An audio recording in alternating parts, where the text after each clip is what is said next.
The Podbreed Network is strictly for the small podcasts that are up and coming in the vast world of podcasting. Podbreed is made up of many diverse podcasts coming together to achieve the same goal of being the best damn podcast network on the planet.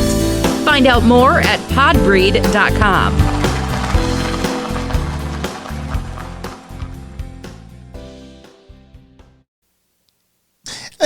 This is Mike Tyson. You listen to the XY show, and I think you'll enjoy it, and it's going to be ecstatic. The opinions expressed on the X and Y show are the sole opinions of the host. Please note, there is no intentional desire to offend any member of the listening audience. With that said, if you still feel offended, tough shit. It's time for the X and Y show. With your host, Mr. Roosevelt. He talks about man topics, lady topics, and relationships. He talks about love, sex, and infidelities. He even gives good tips. There is no other show that compares to the X and Y show. Oh yeah, sit back, take your clothes off, and relax. It's time for the X and Y show, where real relationship issues are talked about and addressed. The only place on the planet that tackles the topics that everyone wants to talk about, but no one is brave enough to address. Nothing escapes X and Y, baby. Now, here's your host, Roosevelt Colbert. And greetings. Welcome to another segment of the XY Show. I'm your host, Roosevelt, and we are almost out of May. It's about a week away from Memorial Day. And I'm not doing shit. I'm not doing anything this Memorial Day. I'm going to leave work Friday, and I'll probably go out after work for a couple of drinks, and then I'm gonna come home Friday. I'm gonna park, and I'm not leaving that motherfucker until Tuesday morning. Well, actually, I have to go get a haircut Saturday, which I'm regretting that I signed up for that shit. But it's been, if I go another week, it'll be 3 weeks, so I can't do that. But you know, I'm gonna go get a haircut. I'm gonna come home, take a shower, wash my hair, and I'm going to get right back in the fucking bed. I'm not doing shit. It's going to be a holiday. I'm not doing shit but watching TV, sleeping. I'm not doing a damn thing. So, you know, I'm not going home. I went home for the past 2 weeks in a row. So I'm not doing anything. I'm not doing shit. Sometimes you got to sit your ass down, you know. You don't have to do nothing all the time. You know, I'm in one relationship. I was this girl. She wanted to do something every fucking day we were off. It's like, just sit down. You know, sit your ass down. You know, be quiet. Let me put this dick in you. You know, be still. You know, we don't have to go out dancing every damn night. You know, we don't have to go to the damn mountains every damn day. It's just sometimes you got to sit your ass down. So, you know, that relationship didn't last long. You know, every time I'm fucking off, hey, what are we doing? What are we doing? I don't know what you doing. Anyway, letters. First letter from Stan. Stan says, my wife bought an $80,000 Suburban. I was looking at one of those today, actually. But GMC done lost their damn mind. I ain't paying no. Anyway, she was always careless with money before we were married. I thought she would change, but she got worse because she knew that I'll be her safety net.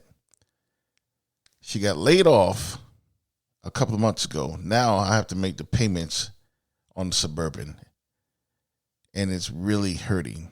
Advice.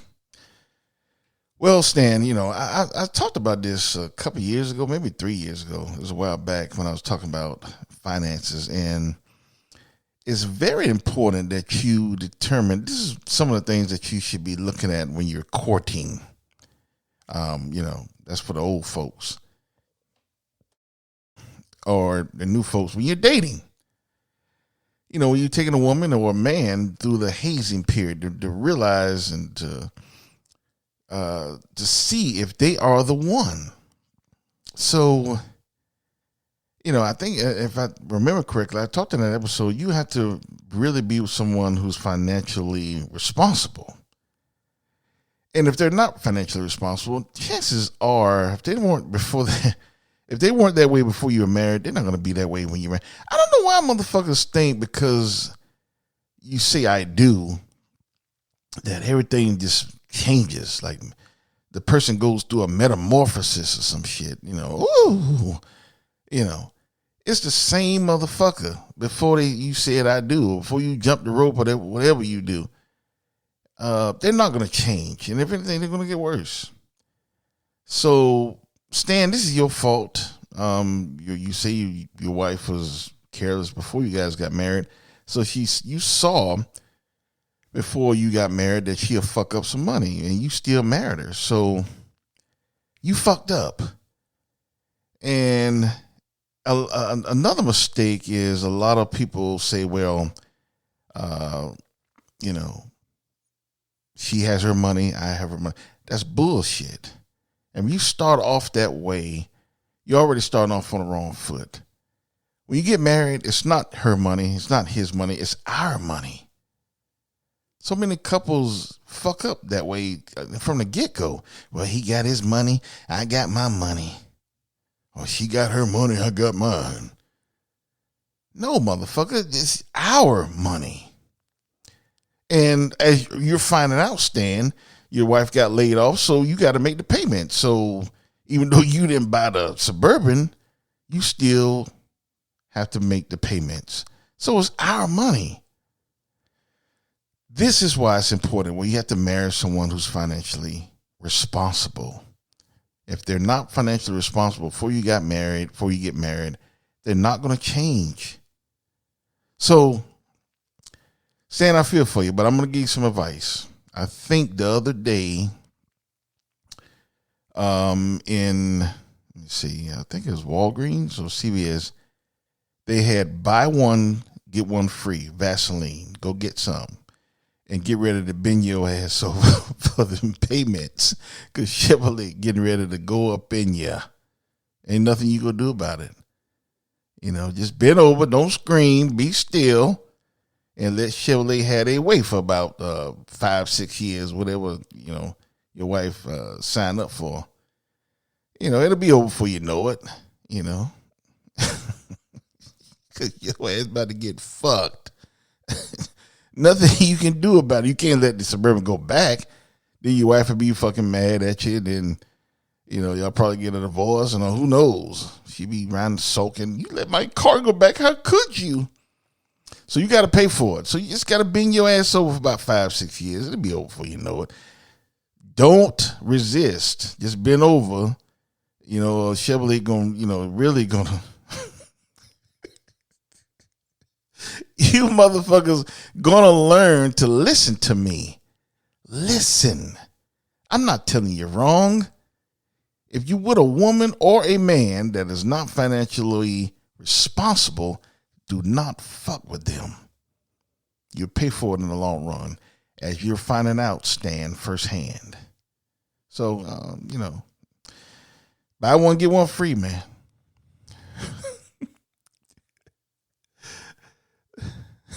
Next letter. From Andrea. Andrea says, what do you think about silicone injections? I did an episode about this a while back, probably my first year. I was talking about plastic surgery and all that shit. And I think that shit is ridiculous. I think it should be illegal. A lot of women not going to like that comment because, men always trying to tell us what we can do with our bodies. Men always trying to tell us to do. I'm I'm not trying to tell women what to do with their bodies. I'm not. However, I think that silicone injections and all that bullshit that, and not just women do it, men do that shit too. So, I think all plastic surgery should be outlawed. Shit. Just age gracefully. I mean, there's many stars, and I'm not going to name some of them because I might meet some of them one day and I say, hey, you want to do an interview? No, motherfucker. Roosevelt, you talked about me. So I'm not going to mention them by name. But there's many stars that, before they start getting all that plastic surgery and injections in their fucking lips and on their eyebrows and shit, getting all that shit stuck in their face, they were beautiful. And now they done got all that shit, and they keep getting it. It's like they go every week and get that shit pumped in their face and lips and eyeballs and shit. And when they get old, they look fucked up. They look really fucked up. So that I tell you, I give you one, and I'm going to give you one because she's deceased. Joan Rivers. That was a beautiful woman before she started getting all that shit put in her face. And I just don't agree with it. So I think silicone injection should be outlawed. I don't think that's something that men should get or women. Now, your freedom, you do with your body what you want to do. But I just think that people should just age gracefully and, be content with the way you look. You can't stay young forever. So I think that, and I've seen more and more people when they get that shit put in them, when they really get older, they look fucked up, So to answer your question, Andrew, I think that shit is bullshit. And I hope you're not thinking about getting it. Because I think that when you really get older, you're going to look fucked up. So that's my opinion on silicone injections and plastic surgery and all that bullshit. Age gracefully. Anyway. All right. Let's get started on today's episode. Why don't we go to family funerals anymore? Why don't we go to family funerals anymore? Well, it's funny that, and I got this idea from one of my cousins had posted on Facebook. And she was right. She was right. Because, the last time I've gone, and including myself, I'm guilty of this myself. The last funeral that I went to was a first cousin, but before that, I can't even remember. Damn, shit. Wait a minute. Okay, it was an uncle. Yeah, but and it's not that I don't want to go. It's not that I don't want to pay my respects. Most of it, I'm just lazy, but there are some times where, you let life's strange episodes with people interfere with the way you respect your loved ones who has passed on. For example, on my dad's side, my cousins and aunts and uncles and that,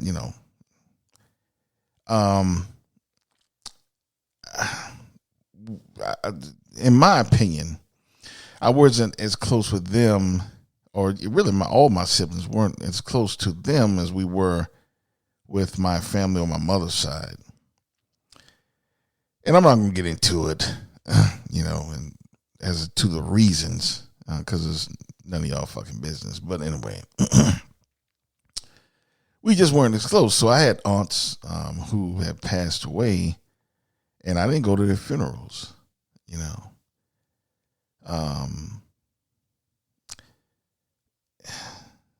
And I guess, you know, a little bit from that is, you know, just giving you a little backstory. You know, when my dad passed, I feel that his side of the family didn't respect him. So I was like, fuck them, you know. That's the way I felt, but I shouldn't have gone that way. You know, I look back at it now, and I was like, you know, why did I do that? You know, I should have gone to my auntie's funeral, you know, just to pay your respects, if anything, you know, and for the most part, if you're having like disagreements with your family, and most of the time you don't even remember what the shit was about, you know, so, you know, there's many reasons why we don't go to family funerals. You know, we fell out with family. We don't get along with family. We're just lazy. You know, there's a myriad of reasons why we don't go to family funerals. And I think that we have to stop doing that. No matter how you feel about family, I think you should always pay your respects, because you never know, just by seeing someone or someone seeing you, you could make their day. You could bring them from a dark side. I mean, it's really, unless you experience this power, it's something that is truly amazing. I remember one time when my dad passed, there was a next door neighbor. Their family pretty much grew up the whole time we were there too. And I'll go ahead and say her name. I don't think her name is Norma Jean. And you know, when, you know, I mean, I think about the time when they was putting my dad in the ground, and I was about to lose it. You know, I was about to lose it. I was about to really lose it. And she came up to me and she hugged me. And that brought me back. You know, it's like, you know, and she told my brother and sister, y'all take care of him. And when she hugged me, that brought me back, because I was getting ready to go into a really dark place. And she brought me back. So, and I don't know if she knew she did that, but she did. So my point is, you don't know how you can make, I mean, you could fix so much shit if you just show up to a funeral, and, you know, your family that you've been having a disagreement with for years, and you show up to the funeral and show your respects, that could fix all of that shit in just a couple of hours. You know, that could mend deep wounds with family. And it's just the right thing to do. I mean, what did that person do so bad that you, you know, that's your mother's brother, or your mother's sister, or your father's brother, your father's sister, or your first cousin, your second cousin, whatever the case may be. That's family. So you should be there to support family, whether they're your other cousins or your other uncles and aunts. You know, you should be there to support one another, because in that time of need, they need you. They need you. It's very important. And a lot of things, I think, or a lot of times I think that we just forget that. Oh, they don't need me there. They don't need me. They don't want to see me. I'm not going there. I didn't like the motherfucker anyway. You know. And then some of you motherfuckers even send roses and all these big ass bouquets and shit don't mean nothing. But you won't go to the funeral and pay your respects to the family. So, and including myself, I'm guilty of this as well. I missed a lot of funerals over the last couple of years. Now, sometimes I was in Alaska and I was just too far away, but other times I was right there in the city. right there, and I didn't go. So we have to do better, people. I think that roots back to how strong a family is. The family in today's society is so weak. We don't respect one another when we're living. We don't respect one another when we're dead and passed on.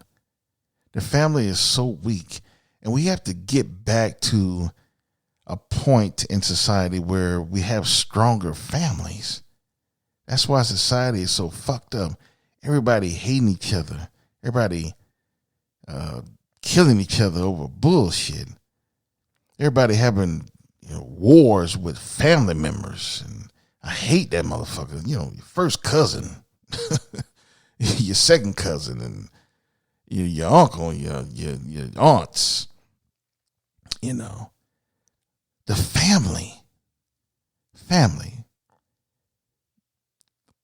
We have to get back to that.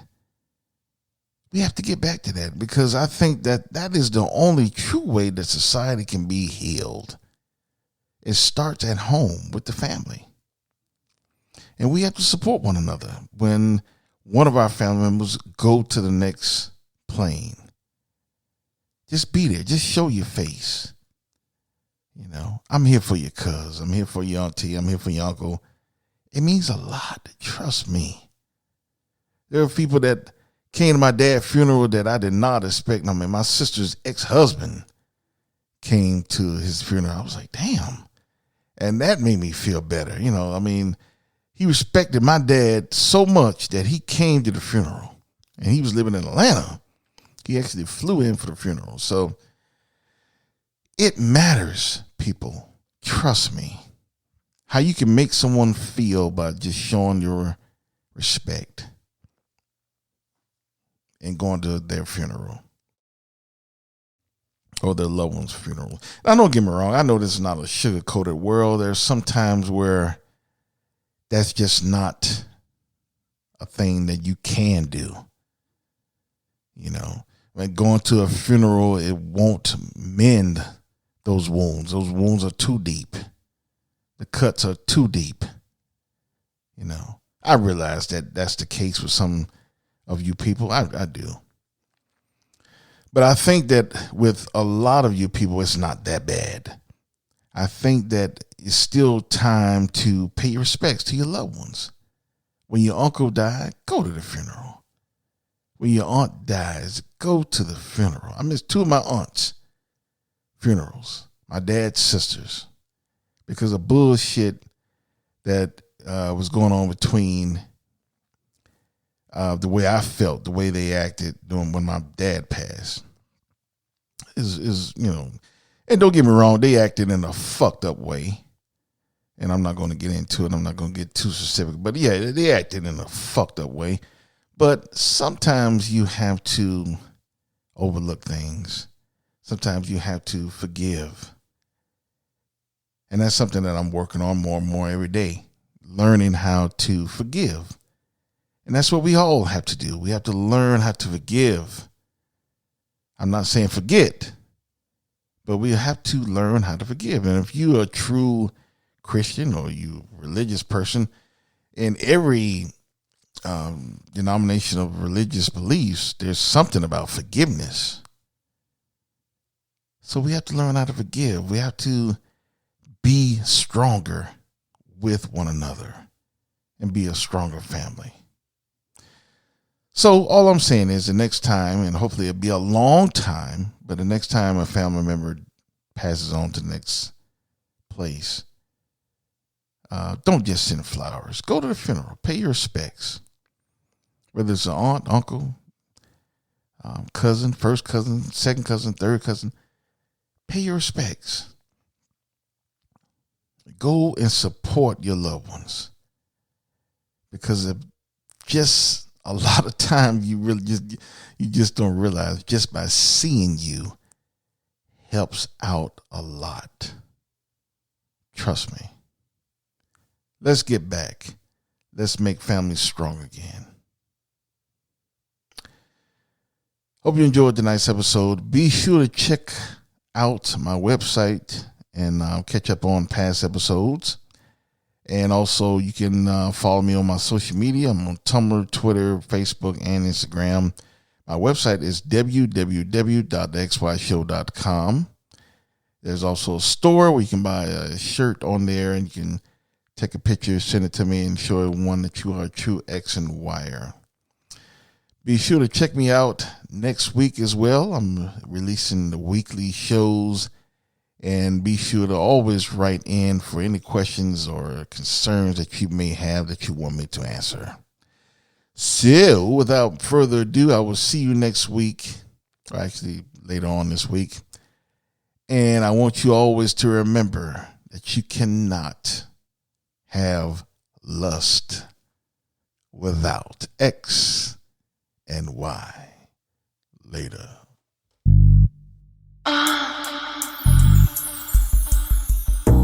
You've been listening to The X and Y Show with your host, Roosevelt Colbert, the place where real relationship issues are talked about and addressed. Join us next time. You can now put your clothes back on. Or not.